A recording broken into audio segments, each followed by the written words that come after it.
Welcome to MMA Fancast. My name is Luke Pace, and welcome back to everyone who's already a subscriber to the channel. If you're not already a subscriber, please subscribe so you can see more great interviews, including the one coming at you right now. Always my honor to have MMA Fancast record-setting fighter, meaning he's been on the show more times than any other fighter in the history of MMA Fancast, which I'm sure is a big deal, at least to me.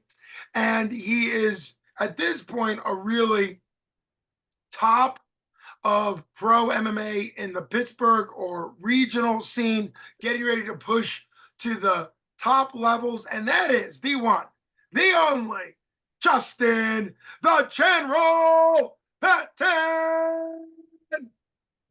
What's up, dude? Hey, handsome. Always great having you on the show. You keep fighting like you're fighting. You're going to continue to be on the show more than anybody else. My honor, as always, to have you on.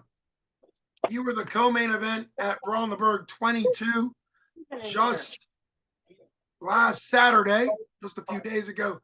Saturday, you're now on vacation, so I appreciate you coming in from your vacation. Well-deserved vacation for sure. You took on Tobias Taylor as the co-main event, Brawl in the Burgh 22 for 247 fighting championships, pushed your winning streak now to 3 in a row, and even probably more impressively, 6 wins out of the last 7. Your record is now 7-3 as a pro. Let's have you just kind of talk through coming into this fight. How are you feeling? And then how'd everything play out there for you Saturday at the Monroeville Convention Center? I mean, I was a little banged up coming up into this fight because I only fought 10 weeks before at the casino. So I was kind of my lumps and a little bit. I was a little sore and stuff, but I was in shape and I was ready to go, I felt good. I felt good in there. I felt like I seen everything that he was throwing, you know what I mean? And he hit hard, but it wasn't like pinpoint accurate, so it wasn't like I wasn't too worried about it, you know what I mean? Yeah, you're talking about Tobias Taylor, your opponent, who's a known kickboxer. He's already fought for 247 before for a title against the now 2-time champ Ethan the Wolverine Goss, and he's known as a heavy puncher. Your game, as we've seen, continue to evolve, particularly striking against Jacob Ovalve was kind of like a big deal in your striking. Then Houston, your last fight, which was a second round KO, really great striking there. How do you kind of feel it's developing? Tobias Taylor is a known striker, and now you're saying, which I think is accurate given your your fight against him, was that his striking, which is known to be good, really wasn't on the same level as yours. So where do you think your striking is now, and how comfortable would you feel in there striking to striking? I felt good. Like honestly, like I think that my strike, like I was kind of like, it's almost like how it is with everything. I like believe my striking was good, you know what I mean? But now I know that I can compete with the best in the world. I feel like on striking wise, along with grappling too. But I always like believed and I thought, but now it's like I have like the proofs in the pudding. You know what I mean? Like I know that I can compete with them. Even the first round with Tobias, I hurt my hand and my hand's all messed up. I don't know if I broke it or what. Still gotta get it looked at. So I didn't even have my jab at all in that fight. You know what I mean? I don't know if it was one of his kicks that I blocked or what, but I think I broke my knuckle. So my jab was kind of not even there the whole fight. And I think it would have been way different if I had a jab too. You know what I mean? Yeah, I mean, we've definitely it's impressive to show how good your striking was with one of your primary weapons not being in the mix. Having sat cage size, one of the things that I can commend you for, and you know this with your well-roundedness, not just your striking, your grappling, your ground game, everything is when you're as well-rounded as you are, which of course is the game plan at the Mat Factory for you, is you hit that very well. I mean, I was cage side. I remember thinking that your strikes looked very fluid, were very dynamic. and here you were fighting without, like, without a jab. So really shows what level you're at as far as that goes. I had said it to you in the cage when I had the honor of interviewing afterwards that that was a very dominant unanimous decision. 30-27 on all the cards for the judges, as well as just realistically speaking, 10-9 for people that don't know, there's a big range within 10-9. Sometimes 10-9 is a round that's like incredibly tight and anybody could have won it and it's a 10-9. And then in your rounds, he threw some flurries here and there towards the end of the round, stuff like that. But overall, you were so in control. What does it feel like? You're coming off, 2 fights ago was a great KO. Now a 15-minute, which in some ways is more impressive to be able to dominate for 15 minutes. How does that feel to get the dominant win, unanimous decision? Were you at one point looking to kind of hoping to get him out of there and then realizing that really in many ways it's just as impressive to show dominance for 15 minutes? I'm always looking for the finish, you know what I mean? We don't get paid by the hour, so you always try to get them in there out of there as fast as you can. When I dropped them, I was hoping that I could land some uppercuts, and then I was hoping that knee was gonna hit him in the face and put him out. But I rushed it a little bit. You know what I mean? I didn't. It honestly surprised me that I didn't expect to drop him. I'm still like figuring out that I can hurt people like that. You know what I mean? I never really did it much in my career, and now I'm like realizing that like I can hit you and hurt you and put you out that way. You know what I mean? I used to just grind people, grind people out and do all that. But hitting them and hurting them and putting them out would be, I think that's like the next step. I was talking to Carly, and like the more I do that, the more I'll be able to size them up and get that finish. I feel like I rushed it with the uppercuts and then try to jump that knee and kind of jam myself up. If I was a little more patient after I dropped them and sized them up better, I could have like got them out of there. You know what I mean? Mhm. I Well, also didn't expect them to shoot.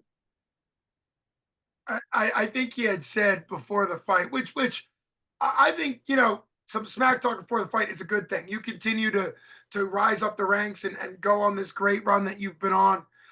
People are going to take more and more shots at you verbally, right? Because you're becoming so much more well known, well ranked. You've always been a tough, well known fighter out of Pittsburgh, but I think the run you're on obviously is going to bring stuff. Talk a little bit about just because it's funny now in retrospect. Talk a little bit about what he said as far as who would shoot first, and obviously your opponent was confident. Tobias Taylor is a confident striker. I think he was on the USA kickboxing team at one point. I mean, he's a known kickboxer. So what was his thoughts coming into the fight? That's like, and then how do you think your fight in there kind of showed your strengths? He was saying all this stuff at weigh-ins that he was gonna clip my big chin and he was gonna put me out and this and that. And I'm sitting there. Anytime someone talks smack or whatever to me at weigh-ins, I'll just, all right, we'll see tomorrow. You know what I mean? I keep it cool, keep it confident, because like at the end of the day, I don't want to be the one eating my words. I don't, you know what I mean? I don't want to be a meme. I don't want to be highlight reel. That's not, you know what I mean? And I don't want to be the one talking a bunch of smack and then put on a highlight reel. So I was just, yeah, no, we'll see tomorrow. No, yeah, we'll see tomorrow. You know what I mean? And but he said in that pre-fight interview that I was gonna be the one, he was gonna hit me, and I was gonna be the one shooting first, and this and that. So I clip him, and he shoots into the cage, and I turn him on the cage, and I was talking smack in there. Like, don't get me wrong, when I fight, I'll talk smack, like in the fight. And I kept saying to him, "Who's shooting first?" You know what I mean? Who's shooting first? And it was him. It wasn't me. That was impressive. I was watching it and I was aware of the package that you guys had done because it had just played in the Monroeville Convention Center arena. And that's the first thing that came to my mind when he shot. Obviously, part of his experience, he was coming in with you're very experienced as a pro. He's got a lot of experience as a pro. And you know this, part of MMA is to take the fight to where you need it to go with the best chance of winning. So that's why I kind of agree with you. When someone talks smack and kind of limits their game plan doesn't make the most sense, right? You got to be able to take the fight wherever you need it to go. And so, to the bias's credit, you hurt him or you hit him. He felt it, however it would be, and he realized at that point that shooting is his best option. So obviously, it was a great way to make him eat his words, and and he did. You did make him eat his words, but I also think it shows that that's one of the reasons why it was tough for you to get him out of there, because he's a savvy vet that's tough enough, durable, and knows, once it's not going his way, kind of how to hang in there. And speaking of that, what was it? What was it like coming in the third round?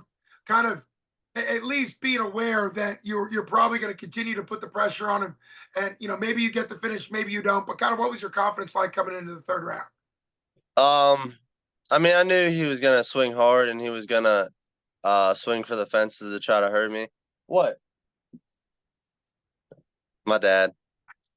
You Always want to good wave to the seeing camera? him. Hey, you want to wave to Always the good camera because seeing you're sitting him. here? Absolutely. Hey, Hey, what's good up, big seeing you. guy? Nice seeing you Saturday. Always good seeing your dad. Oh, jeez. Oh, jeez. I knew his only hope was to put me out, so I had to be weary of his right hand and his high kicks and whatnot. But I knew if I got him to the ground, he wasn't going anywhere. Uh, the ref at one point was telling us to work, and I kept telling the ref, I'm working, I'm working. And Tobias was, he's not doing anything. I said, then get up then, then you get up. Like if I'm not doing anything, then get up. And he couldn't, you know what I mean? But he was real tough on the ground. Like I could get him to where I wanted to get him, but he wouldn't let me get like that little extra to put him out. You know what I mean? Like he was doing just enough to like take a little damage, but to not take so much that he gets either finished on the ground or gets choked out. You know what I mean? He was doing just enough. And I was fine with that. I mean, my hand was messed up, and I was fine just pounding them out for 5 minutes. It doesn't matter to me, you know what I mean? Well, yeah, I mean, part of being a professional fighter is you need to get wins. So whether that's obviously a finish is great. Chael Sonnen, has made the case many times. Of course, he was more of a wrestling base, which is a great base. That unanimous decisions, where every single round you're in control, is should be considered a bigger deal, right? It's an exciting fight. You are always putting on exciting fights. The crowd goes nuts. We've asked you about it before. You've got a lot of fan support, Pittsburgh support, the Mad Factory support, your nephew, your girlfriend. You've got your dad, of course, was just on the show for the first time, but he's always at your fights. What's it like having the support? And let's talk about what you said in the cage, which is you do want to get to the next level, to the higher promotions at some point. So how do you think you stack up against some of the featherweights out there at the next level, if you want to either mention people or not or whatever? And then also, how do you think your fan group will transition when you go to PFL or UFC or one of those? How do you think your fan group will kind of stay with you and follow you to the next level? Well, I was watching The Ultimate Fighter. It was on last night, and these two dudes were good. Like, don't get me wrong, they were good. They were tough people, but I could have beat both of them. You know what I mean? And the difference is now that I know. You know what I mean? I used to always think like, yeah, maybe I can go compete with those people, but I know I can now. The two guys that are on The Ultimate Fighter, the one was a grappler, the other one was a striker. And he's a good striker, but he didn't move when he was done. Like he would throw and he would be right there. Like you're gonna get beat. Like you can throw as hard as you want, but if you're standing in the same spot, I'm gonna beat you. You know what I mean? And he's keeping his chin on the line. He's not moving his head. Um, so I'm watching Ultimate Fighter, like licking my chops, like thinking that I could be in there doing that with them, and knowing that I could be in there and doing that with them. As far as my fans, I tell them all the time, you guys are gonna have to travel to Vegas soon. You know what I mean? And Soon, soon. they're all so excited about it. You know what I mean? Like I can't wait until I have General's Army in Vegas. You know what I mean? And we can go out afterwards and celebrate a win in the major leagues. Yeah, that's what's really exciting. And you watching the Ultimate Fighter this season, they have featherweights on it. I think it's a good calibration for you. You're a fighter, so you're always watching it as a fighter, as a competitor, as a potential competitor against every person. And I think that you said it tonight as well. There's a difference between thinking and knowing, and The proof is in the pudding. You've been showing exactly what you're capable of doing. It's been really an honor. I think it's known that you were on or are on a contract with 247, an exclusive contract, given given your history with them and your experience. How many more fights is on that contract, and kind of where do you think that sets you up once once that contract is finished? And obviously 247's been great for you. It's all they love you, and I know you love them as far as that goes. My contract is a year contract, Okay. and it started when I fought Olave, so it's till December 16th. I would like to get two more fights on it, two more good wins, and then either run one-offs with them or whatever needs to be done with them, or go to different organizations and take out their champs. You know what I mean? I've been eyeballing up some people from Maverick, some people from ROC, CFFC, some of them dudes. They're not, I mean, they're good, don't get me wrong, but I'd like to see. You know what I mean? You don't know until you're in there. And I feel like that's how everyone like looks at my old fights Mm. when I was an amateur, because they probably don't like pay for my pro fights, and they look at my old amateur fights and he's not that good. It's not, you know what I mean? But when you're in there, it's a different story. So I could be looking at these people and be like, they're not that good, and then go in there and it could be a different story, but I want to see, you know what I mean? Well, that is really exciting. Thanks for the update on the contract. You fighting multiple times a year is always exciting. It's one of the reasons why you've been able to build the record you've been building is to stay active. We'll you know pray for you for your hand and that recovers well and all those things. I know we were talking a couple days ago because I was training for a 5K, which is hilarious. My twin, shout out Mark, my hero, and my twin watches all of these and.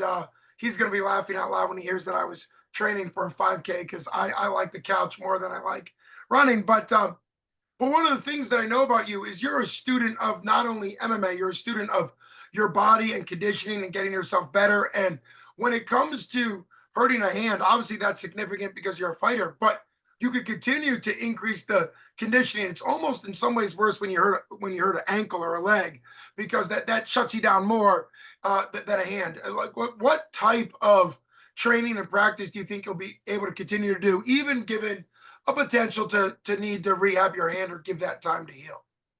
I'm still gonna be able to grapple. I feel like I'm still gonna help Carly get ready for her fight. She's fighting July 20th in Clarksburg, West Virginia. Oh yeah. She's fighting southpaw, so I think I'm gonna play with my southpaw a little bit because then I can just make my left hand my rear hand, just work on my right jab, play a little bit, maybe pick up some new skills.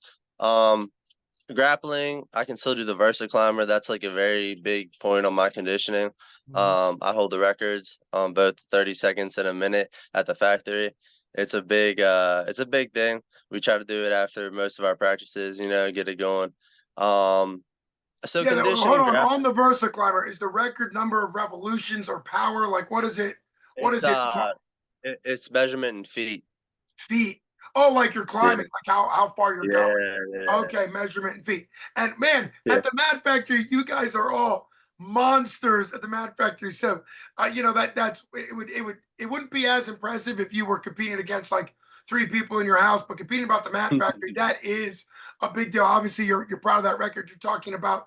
Got to be honest, Isaac Greeley is such a stud. Kind of surprised he's not up there, given how much of a, I mean, he is a monster. Uh, He leads by example. He's an animal. he is. He's an incredible guy, but obviously you're right there at the top. But continue on. So Versa climber is still a big part of your conditioning. Yeah, we can rogue bike. I mean, I can still do most of my stuff. It's just hitting pads and sparring a little bit. You know what I mean? Yeah. Um, but I'll be all right. You know what I mean? If I have to, I can hit noodles with Chris and not hit as hard. We'll make it work. Oh yeah. As long as I can make it the fight day, I'll still fight. You know what I mean? It don't matter.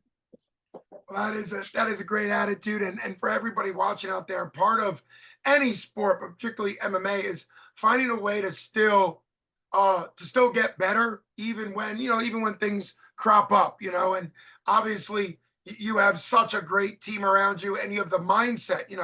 When I used to coach MMA, I would always say like a big part of it is the mindset. If you go into a gym thinking, well, this part of me is hurt or that part of me is hurt, so I'm not really going to get good work in today. That's mentally means you're not going to get good work in. You go in no matter what, no matter what your recovery level is, you go in with the mindset you're going to get great work in. You're going to get better. You're going to learn. Switching stance. I can't wait to have Carly Joe now, Coach Carly Joe, the new Waynesburg University head women's wrestling coach. Can't wait for that season. Glad she's getting a fight in before before the season gets clipping along. That'll be really great. Can't wait to have her on the show to talk about that upcoming fight. So, man, it's always just so exciting to chat with you. I have to say that this is, for people that don't know, you have a face more handsome than Diaz brothers, of course, but similar in the sense that usually you get busted up, and I've always, you've got a lot of scar tissue and it bleeds. It looks great. It's all just window dressing. But one of the things that I've been waiting for the last 2 times is for you to get all boogered up and need stitches or staples or all the things you've known. And of course, the ringside doc, he's awesome. He puts in all types of, he does a lot of great work behind the scenes. A lot of docs, they more just look and say, okay, to go to the hospital, but he puts a lot of work in. What's it been like having 2 fights in a row without any significant damage? What's that like? How Yeah, does that feel? it's weird. I talk to the doc. I give him a hard time every time. I'm like, you bring every way, and I'm like, you bring extra staples for my face this time? Because Oh yeah. I just expected. I cut so easy that I expect to get cut. And afterwards, I when I leave the cage, win or lose, I go out and I see him. I'm like, how'd I look? And he's like, he always tells me ugly or something like that. But I mean, it's cool. And I'm not getting cut up. You know what I mean? I took very little damage this time. He kicked my leg a couple times. It hurt. My leg was pretty swollen. But other than that, my face looked fine. I was surprised. I'm like, okay. I expected I kept telling Carly all week, I'm like, this is gonna be a tough one. This is gonna be a tough one. You know what I mean? Because I don't like to this is gonna be easy, and then you go in there and it's hard and you wilt. You know what I mean? I'd rather think that it's gonna be I'm gonna have to go through hell. You know what I mean? Because then you're ready for it. Absolutely, absolutely. Years ago, I was a youth pastor, and this is a thank you and a shout out to all the veterans and armed forces, active duty. But I had a youth group member years and years ago that has since been a ranger, and just one of those guys that's out there on the front lines fighting for our freedoms. And when I talked to him, he came to church right after selection process, which is not fun for the selection process is for any of those. Special forces is high level, but here's the interesting mindset, very similar to what he had and what you have, which is I asked him how was Ranger selection, and he said not as hard as I thought it was going to be. Now he was the one that got through, right? And I started thinking Yeah. that makes sense, right? Because if somebody goes into anything, whether it's a fight, conditioning, training, life, a job, or something really hard like special force selection, and they think, man, it's gonna be awesome. I'm gonna be so easy. It's gonna be I'm such a stud, whatever, that type of cockiness. Then man, it's hard to keep moving. Like you said, you want to go into a fight thinking it's gonna be hard. I'm gonna have to dig deep. I might have to be squinting out one eye or whatever, that way Yeah. you're prepared. And shout out to him for having that mindset that says man, I thought it was gonna be harder. So no matter what happened, he was thinking, I thought it was going to be harder, and that helped him get through. So it's a great mindset. It's a warrior mindset, whether it's in the cage or on the battlefield. I think a warrior is a warrior. So really, really awesome. Always great to get in the psychology of the general. Can't wait to have you back on. Rest up. Enjoy your vacation. A big thanks to you and, of course, Carly Joe and your family for putting up with you doing an interview while you're on vacation. And enjoy your time. Can't wait to see you. Got to get Carly Joe on here soon. Thanks so much. You've been listening to Luke Payson with MMA Fancast with the one, the only Justin, the General Patton. Thanks so much, Thank General. you, bro. Yeah, thank you. I appreciate having me. Anytime, Thank you. brother. Thanks so much for coming on. Take care. All right. Peace.